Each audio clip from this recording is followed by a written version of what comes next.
Assistance is run by a bunch of investment bankers, and Morningstar's tools can help make For Morningstar.com, I'm Jeremy Glazer. I'm here today at the University of Chicago Booth School of Business Management Conference. I'm here to talk with Professor John Cochrane about the Greek sovereign debt crisis and what it could mean for domestic investors. Professor Cochrane, thanks for talking with me today. It's a pleasure. In your keynote earlier today, you mentioned a little bit about that Greek might be the Bear Stearns of the sovereign debt crisis. Can you talk a little bit about what worries you about the Greek sovereign debt? Well, as with the last crisis, I worry that bailing out Greece means everybody will assume that then the Germans, French, and IMF will bail out Spain, Portugal, and so on and so forth. As the bailouts get bigger and bigger, sooner or later there's a point where you can't bail out anymore, and then the crisis is much bigger than if you had let the first one go. So I think they ought to let Greece, if not default, at least restructure.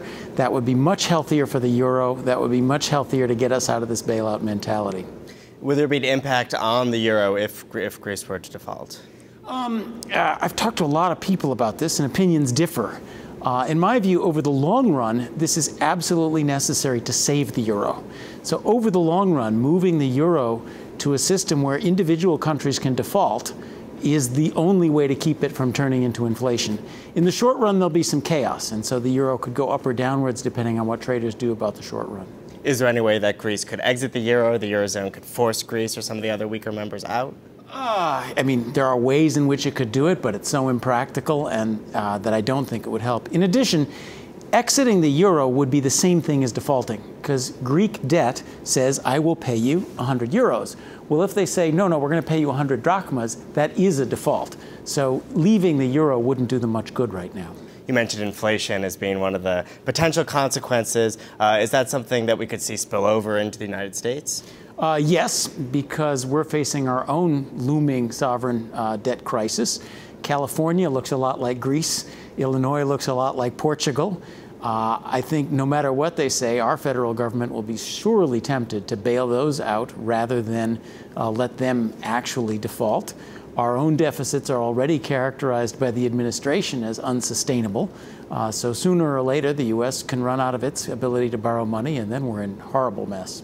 So for the domestic investors sitting at home, watching the 401k, they see the news of the Greek bailout, EU, IMF. Does that really mean anything for their portfolio now, or is it something to kind of keep an eye out on, and that could potentially be a problem down the road? For the typical U.S. investor, I worry about inflation a lot more than many other people worry about inflation.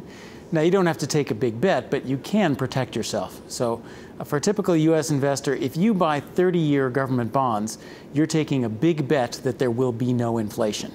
If you buy 30-year TIPS instead, these are the inflation-protected securities, you buy the protection against inflation for a very small premium, or at least you could keep short or keep in stocks, real estate, assets that won't get hammered if inflation comes.